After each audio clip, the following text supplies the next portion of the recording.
Olá, boa tarde. O Irã admite que derrubou o avião ucraniano por engano na quarta-feira. O presidente iraniano chamou o desastre de imperdoável e o da Ucrânia cobrou um pedido oficial de desculpas de Teherã. 176 pessoas morreram. Bala perdida, enterrada no Rio, a menina de 8 anos atingida na cabeça no sofá de casa. Em São Paulo, 2 inocentes são atingidos por tiros durante uma perseguição policial. Um morreu. A polícia paulista prende o suspeito de chefiar a quadrilha que roubou mais de 700 quilos de ouro no aeroporto de Guarulhos no ano passado. A cervejaria Baker, investigada pelo caso da síndrome desconhecida, amanhece interditada em Belo Horizonte e aumenta o número de pacientes com sintomas. Começa a valer hoje o cadastro positivo, que reúne informações sobre bons pagadores. Na Austrália, os focos de incêndios se juntam e provocam destruição ainda maior. E as histórias de haitianos que vieram para o Brasil depois do terremoto que devastou o país há 10 anos. Seja bem-vindo, o Jornal Hoje está começando.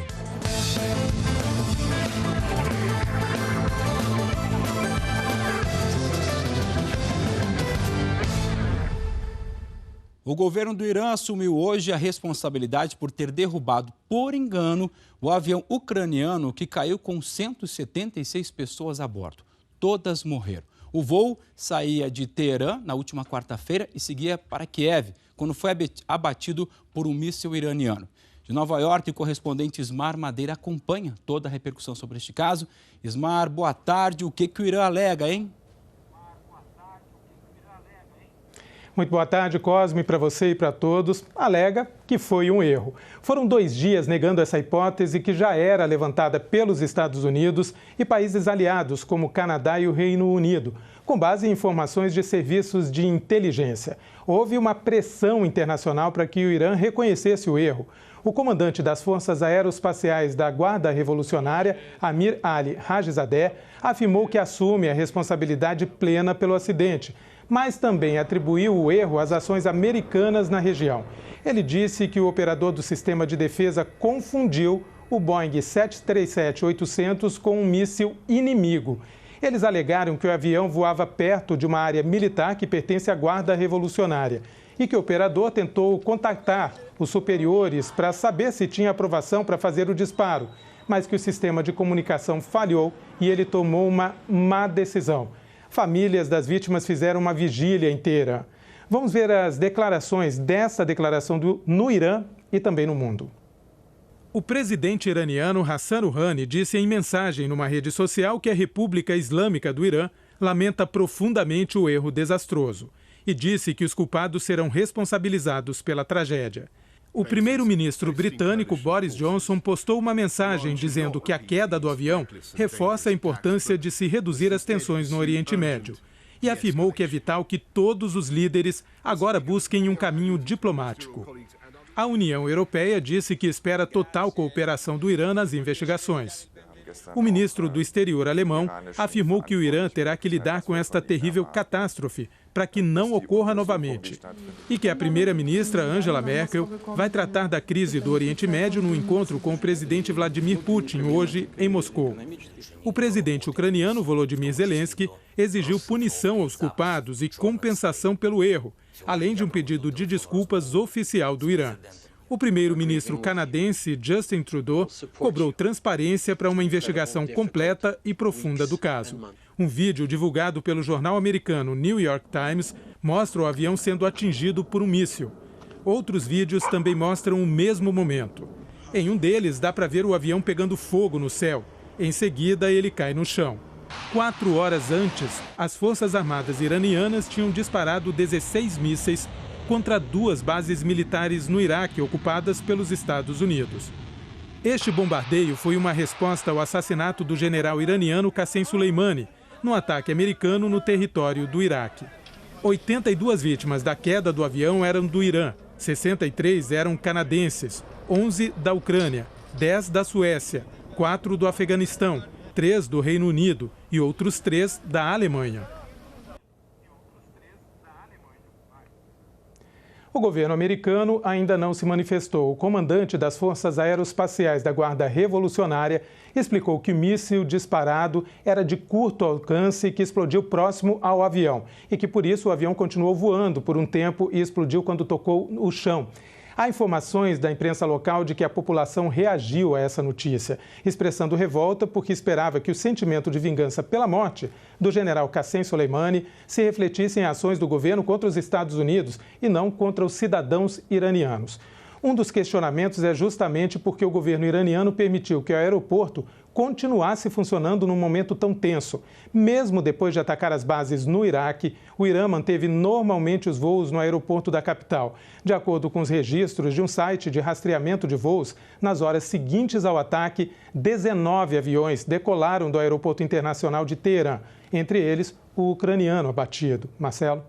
Ô Ismar, deixa eu te fazer uma outra pergunta, porque vamos lembrar aqui que essa tensão entre os Estados Unidos e o Irã começou com aquele ataque americano que matou o general Qassem Soleimani, isso na semana passada. Aí, Ismar, os Estados Unidos disseram que iam impor sanções contra os iranianos. Isso já aconteceu, Ismar? Já sim, Cosme, o anúncio foi feito ontem. 8 integrantes do governo iraniano, diretamente envolvidos nos ataques às bases aéreas, estão entre os que são afetados por essas sanções, que também punem empresas dos setores de construção, manufatura, têxteis e mineração.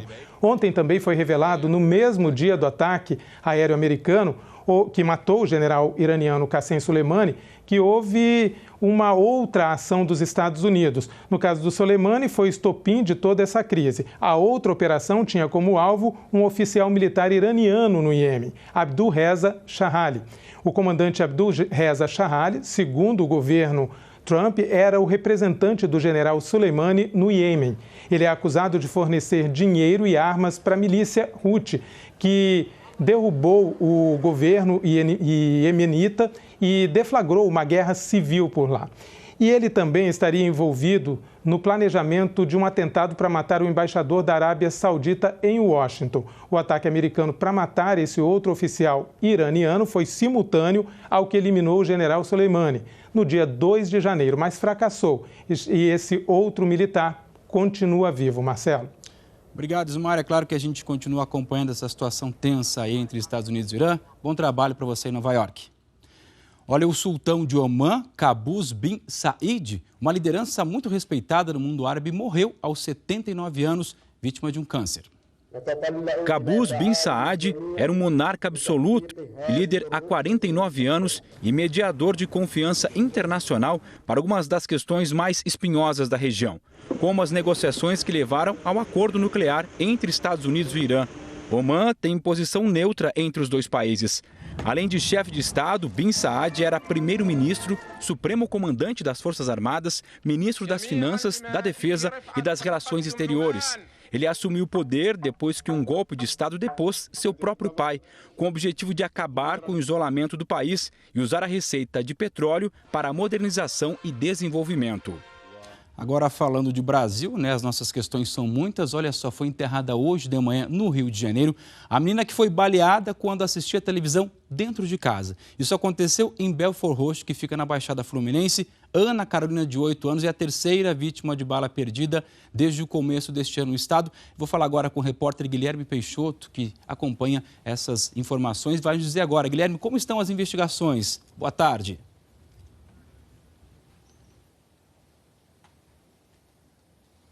Oi, Marcelo, boa tarde para você. Olha, a Divisão de Homicídios da Baixada Fluminense diz que pretende fazer uma reconstituição do crime na semana que vem para tentar descobrir exatamente de onde partiu o disparo.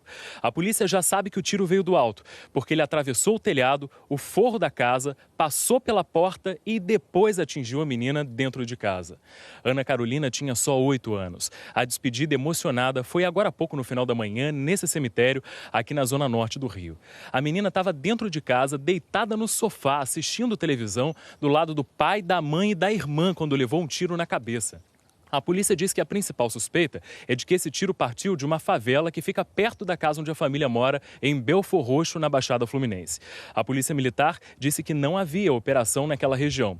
E ontem, em depoimento à Polícia Civil, o pai declarou que só ouviu um disparo, o que atravessou o telhado e matou a filha dele. Marcelo. Em pensar, Guilherme, que no ano passado a gente teve outros vários casos de crianças mortas por bala perdida no Rio de Janeiro. Obrigado, bom trabalho, Guilherme. Até mais. Olha, em São Paulo, uma perseguição com troca de tiros terminou com 2 mortos e uma pessoa ferida. O repórter William Cury que tem os detalhes para a gente. Boa tarde, William. Oi, Marcelo, boa tarde a todos. Essa perseguição ocorreu ontem à noite na zona oeste de São Paulo e o caso agora está sendo investigado aqui na Delegacia de Homicídios. Os policiais começaram a perseguir um carro usado em roubos por volta das 8h30 da noite, perto da Ponte do Jaguaré, na zona oeste da cidade.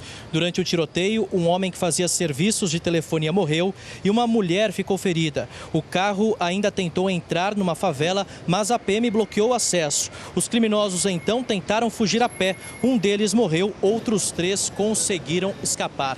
A polícia diz que o suspeito morto é Giliardi João da Silva e que foi ele que iniciou o tiroteio. As armas do suspeito e dos policiais militares foram apreendidas e vão passar por perícia. Marcelo. Valeu, William. Obrigado. Bom trabalho para você. Olha, ainda falando de São Paulo, a polícia de São Paulo prendeu hoje de madrugada um homem que é apontado como chefe daquela quadrilha que roubou mais de 700 quilos de ouro no aeroporto de Guarulhos. Está lembrado disso? Foi em julho do ano passado. Quem tem essas informações para a gente é a repórter Bruna Vieira. Oi, Bruna, boa tarde. Oi, Marcelo, boa tarde a você e a todos que nos assistem. Depois de quase 6 meses do crime, a polícia chega então a quem aponta como mentor intelectual do roubo do ouro no aeroporto de Cumbica. Francisco Teutônio da Silva Pasqualini, conhecido como Véio, foi preso na madrugada no ABC Paulista. Segundo a polícia, é ele quem aparece de camiseta vermelha nessas imagens, momentos antes de uma reunião da quadrilha para planejar detalhes do ataque. O roubo foi em julho do ano passado. Bandidos armados, disfarçados de policiais, entraram no terminal de cargas do aeroporto de Cumbica, renderam os funcionários e usaram uma empilhadeira para transportar a carga roubada. O bando fugiu em uma ambulância levando ouro. Eles levaram 760 quilos de ouro, 15 quilos de esmeralda e também outras joias. Um prejuízo milionário calculado em 117 milhões de reais. 6 pessoas foram indiciadas nesse caso, portanto agora 5 pessoas estão presas e ainda há um homem investigado aí nesse caso e que está foragido. Marcelo, é com você. Obrigado, Bruna. Bom trabalho para você. Até mais. Olha, mais 2 casos de intoxicação que podem estar relacionados ao consumo da cerveja Belo Horizontina da marca Baker estão sendo investigados em Minas Gerais. Pelo menos 10 pessoas desenvolveram uma síndrome renal misteriosa. Uma delas morreu. O repórter Odilon Amaral está na porta da cervejaria que hoje amanheceu fechada por uma determinação do Ministério da Agricultura. Odilon, boa tarde. Alguma movimentação por aí? Boa tarde, Cosme. Boa tarde, gente. Agora há pouco o bar e restaurante da Baker abriu as portas. A gente vê a movimentação aqui porque a determinação do Ministério foi de interdição apenas da fábrica. O movimento está menor do que o normal para um sábado, de acordo com o pessoal que trabalha aqui, mas os clientes estão chegando. Os 2 casos novos de pessoas internadas com sintomas da síndrome renal são um da cidade de Viçosa e outro em São Lourenço. As 2 pessoas tiveram esses sintomas parecidos aos de outros pacientes internados que tomaram a cerveja Belo Horizontina. A síndrome, chamada nefroneural, causa paralisia dos rins e pode estar relacionada à ingestão da substância dietilenoglicol, que foi encontrada em amostras de ao menos um lote da cerveja, segundo exames da Polícia Civil. Mais de 16 mil litros de cerveja de vários rótulos da Baker foram apreendidos para análise. A orientação da Agência Nacional da Vigilância Sanitária é para que todo o país, ninguém consuma a cerveja Belo Horizontina, Marcelo. Valeu, Odilon. Obrigado e bom trabalho para você em Belo Horizonte também. Olha, a Baker afirma que não utiliza substância tóxica em nenhum processo de fabricação, que vai vistoriar os processos de produção e que colabora com as investigações. Você sabia que a partir de hoje, bancos, comerciantes e empresas podem consultar o cadastro positivo, que reúne informações dos chamados bons pagadores, vantagem para quem vende e também para quem paga em dia.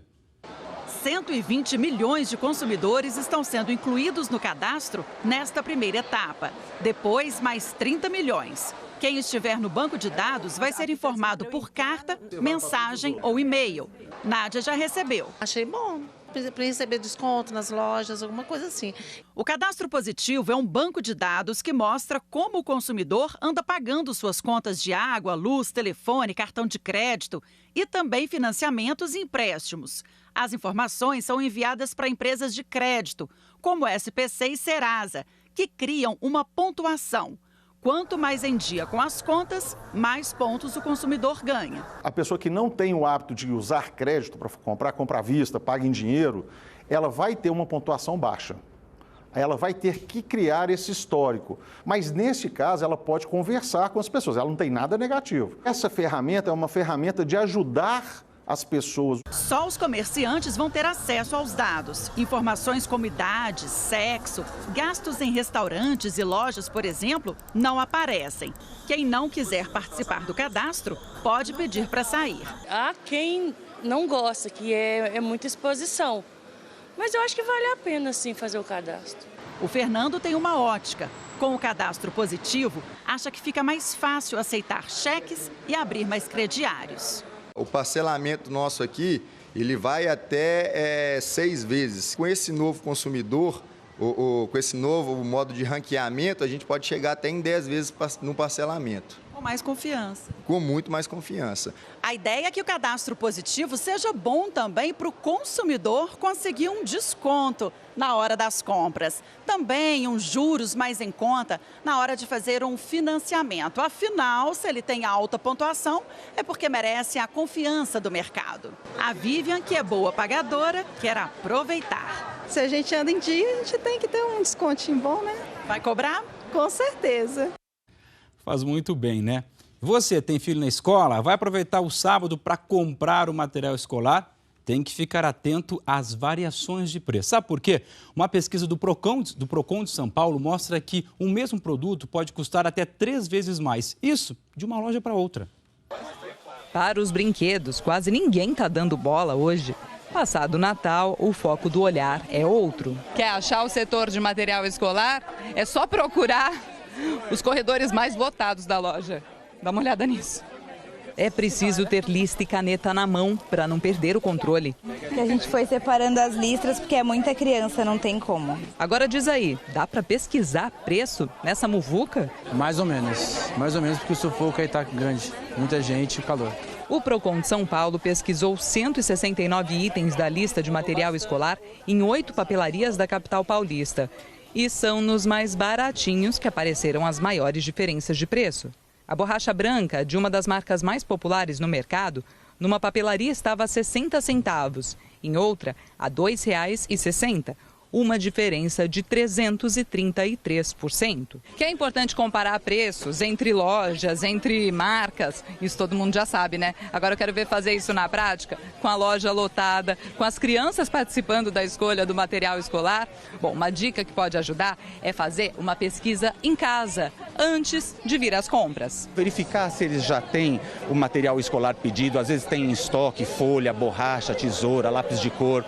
Tentar reaproveitar o material que já foi comprado por um filho ou por um primo, um parente próximo. Exatamente o que essa dupla pretende fazer. Deu para reaproveitar, deixa eu ver, borrachas. Eu reaproveitei a minha mochila. Economizando de um lado, dá para caprichar mais em outro. Para Vitória, de 8 anos, capricha escolher a capa mais linda entre essas de unicórnios. Eu quero trocar esse, mãe. E aí, o que você espera dela com esse material esse ano, hein? Só nota boa, né, filho? Não espero menos de 9. Olha, não pode ser menos de 9, sua mãe tá falando, hein? Eu tenho certeza que eu vou tirar 10.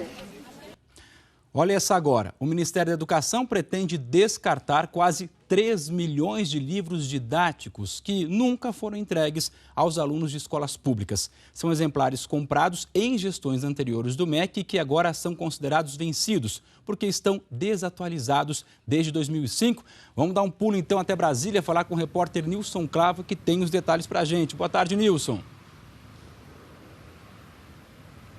Boa tarde, Marcelo. Boa tarde a você, a todo mundo que nos acompanha ao vivo aqui no Jornal Hoje. Olha, uma comissão vai ser criada para levantar o tamanho desse estoque. E o objetivo é terminar todo esse trabalho até o fim de abril. Essas informações elas foram publicadas na edição de hoje do jornal O Estado de São Paulo. E todo esse processo, né, de descarte desse material teve início no fim do ano passado, quando o Fundo Nacional de Desenvolvimento da Educação, o FNDE, alertou para a necessidade de reduzir esse estoque que hoje está armazenado num depósito alugado dos Correios que fica em Cajamar, na Grande São Paulo. São quase 3 milhões de livros, esses livros que estão desatualizados desde 2005 e que agora são considerados sem utilidade. Ainda segundo as informações do Estado de São Paulo, eles custaram 20 milhões de reais e aí detalhe, né, sem terem sido entregues aos alunos das escolas públicas do país. Em dezembro, lá atrás,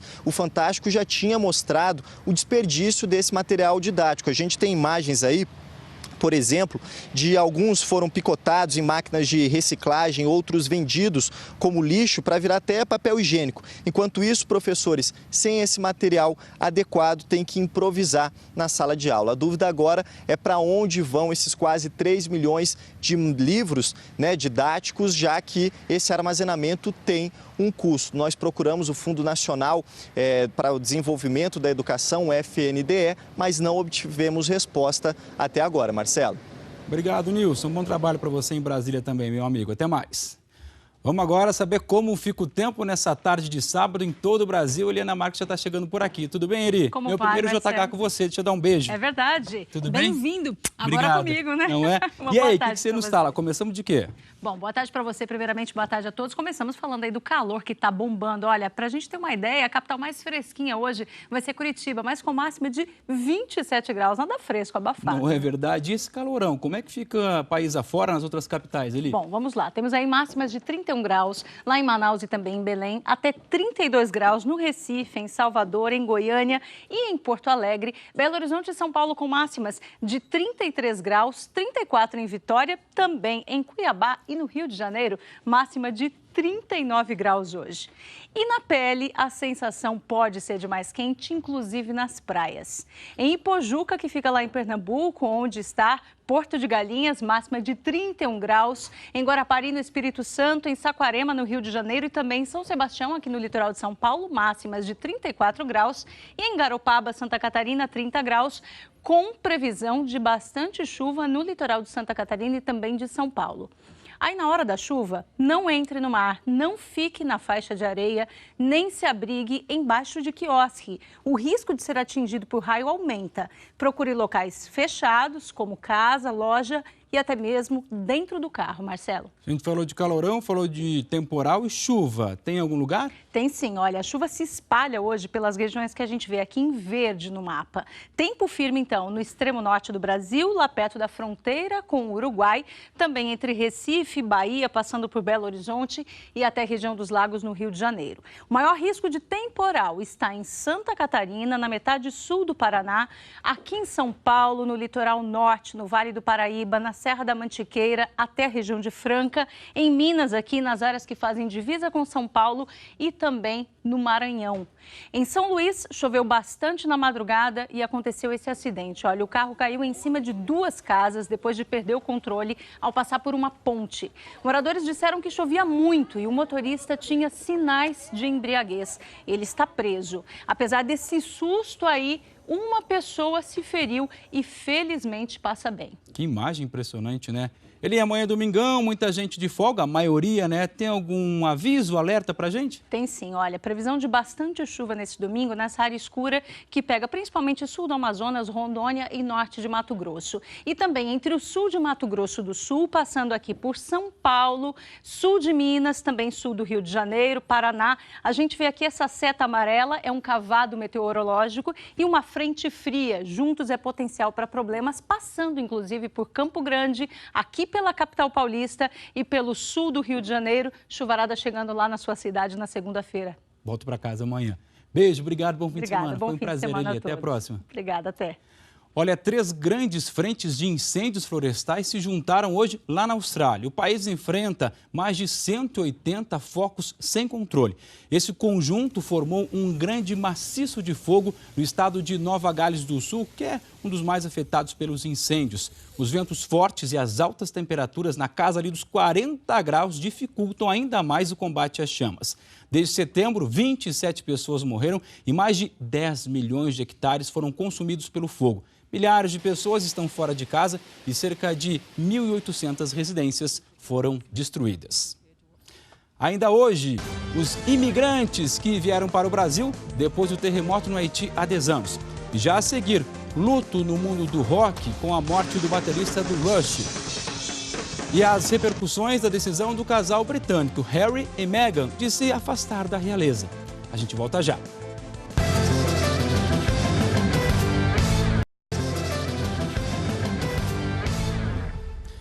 Estamos de volta. Conhecer os hábitos alimentares e o estilo de vida da população é um dos objetivos de um estudo do Ministério da Saúde que começou essa semana. A pesquisa chama Vigitel 2020, entrevista pelo telefone moradores de todas as capitais dos estados e também de Brasília. E a cada edição da pesquisa, mais entrevistados dizem o seguinte: estão acima do peso.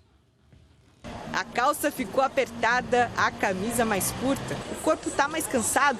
São sinais das gordurinhas a mais. Você fica olhando uma pizza assim e você fala, comer ou não comer? Mas janeiro é o mês das promessas. Esse começo de ano eu pretendo perder pelo menos 10 quilos. E tem mais gente se achando acima do peso. Na última pesquisa Vigitel, divulgada em 2019, quase 20% dos entrevistados se disseram obesos, um aumento de 67% em relação a 2016, quando o estudo foi iniciado. Cuiabá e Manaus foram as capitais com mais obesos autodeclarados, 23%. Seguidas do Rio de Janeiro, com 22,4%. A pesquisa mostra que os brasileiros estão comendo mais frutas, verduras e legumes. O problema é que no carrinho também tem produtos ultraprocessados, cheios de gordura, açúcar e calorias. E tem um alerta: mais da metade dos moradores das capitais tem sobrepeso, bem próximos da obesidade. A partir do momento que a pessoa é classificada como obesa, ela tem perdas. Perdas que vão desde você ter doenças associadas, como eu falei, o diabetes mellitus, a hipertensão arterial, alterações como a aterosclerose, e essas doenças todas que caminham junto com a obesidade se somam a outros problemas. Por exemplo, inatividade. Esta empresa, que vende produtos agrícolas, resolveu estimular os funcionários a mudar de vida. Criou um grupo de corrida e dá prêmios em dinheiro para os colaboradores que participarem de provas de rua. O próximo desafio é a Corrida de Reis, que abre o calendário brasileiro de corrida de rua. A prova será neste domingo em Cuiabá. A Luana já perdeu 21 quilos, só treinando. Eu tinha falta de ar, eu não conseguia, eu não tinha uma autoestima legal e hoje não, hoje já me sinto bem melhor. Agora a gente fala de uma história que está rendendo sobre o casal Harry e Meghan. Segundo o jornal The New York Times, episódios de racismo estariam por trás daquela decisão dos dois de se afastarem da família real britânica. O jornal lembrou de casos em que a duquesa foi personagem de histórias racistas e sexistas, com referências ao seu DNA exótico. Quando seu filho nasceu, um radialista da BBC chegou a comparar o recém-nascido a um chimpanzé.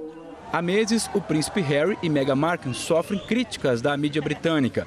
Os tabloides britânicos mais vendidos, The Sun e The Daily Mail, agora focam a atenção na decisão do casal que quer renunciar aos deveres da coroa e ter uma vida financeira independente. Segundo o jornal inglês The Times, Meghan Markle concordou em dublar um filme em troca de doar o cachê para uma ONG que protege elefantes. E o mundo do rock chora a morte do músico canadense Neil Peart, da banda Rush, considerado um dos maiores bateristas de todos os tempos.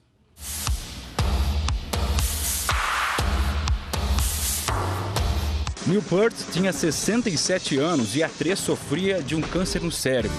Quando Peart entrou no Rush, depois do primeiro disco do grupo, os outros integrantes ficaram maravilhados com o jeito de tocar bateria. Leitor ávido, o baterista passou a escrever as letras do trio canadense, que veio ao Brasil em 2 turnês. Nas redes sociais, outros roqueiros lamentaram a perda do músico. Peter Criss, baterista original do Kiss, postou uma foto tirada ao lado de Neil Peart. E o vocalista do Foo Fighters, David Grohl, que foi baterista do Nirvana, lembrou que Peart era chamado de O Professor, por um motivo. Todos aprendemos com ele.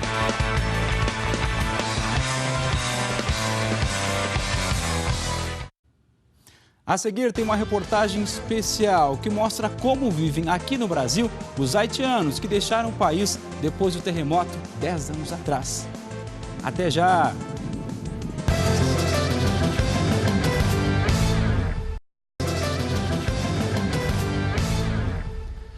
Amanhã faz 10 anos que um terremoto devastou o Haiti. A catástrofe deixou 220 mil pessoas mortas e 1 milhão de desabrigados. Desde a tragédia, o Brasil virou a casa para mais de 100 mil haitianos. A maioria veio aqui para São Paulo.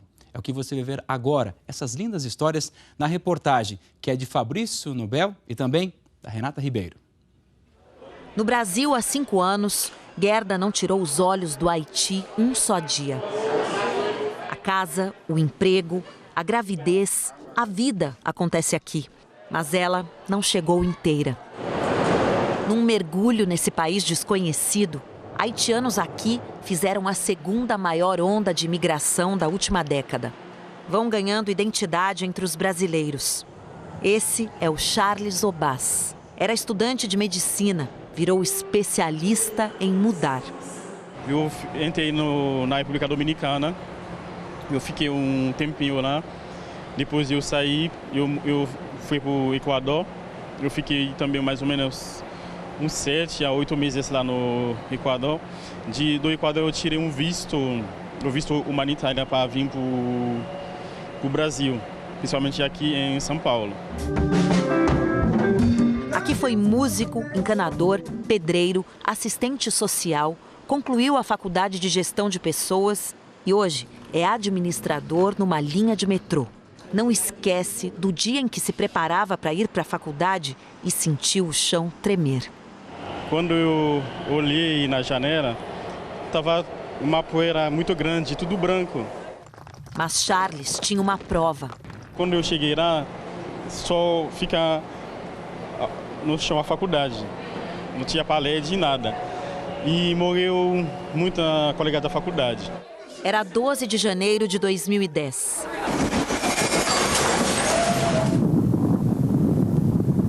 O terremoto de magnitude 7 devastou a capital Porto Príncipe. Deixou 220 mil mortos e 1 milhão de desabrigados, segundo a ONU. Em 2004, foi criada a Missão Paz, liderada pelo Brasil. 13 mil militares trabalhavam para manter a segurança nas ruas até 2017, quando a ONU entendeu que o Haiti já tinha instituições consolidadas para seguir adiante. Reconstruir a vida no Brasil foi o destino de quase 110 mil haitianos. Isso desde que um terremoto assolou o Haiti, já faz 10 anos. Quem veio teve de transpor a barreira da língua, do preconceito, a saudade de casa, da família. E eles contam que essa travessia só foi possível por causa do trabalho. Haitianos estão em vários setores. Nessa rede de restaurantes em São Paulo, são 10. O sócio nem entende bem como chegam, só sabe por que ficam. Eles são super dedicados, são corteses, são super educados, que é tudo que um restaurante precisa, basicamente. O que você tem aprendido com ele? Simplicidade na vida. Sabe a Gerda? Foi aqui, de uniforme, que ela aprendeu a falar a nossa língua. Especialmente o significado de família longe de casa. Eu te amo vocês, eu amo todos vocês. A casa da Gerda, no Cambuci, cheira a quiabo, receita da avó. Mas sempre foi um pouco amargo viver aqui com os olhos lá. Agora acabou.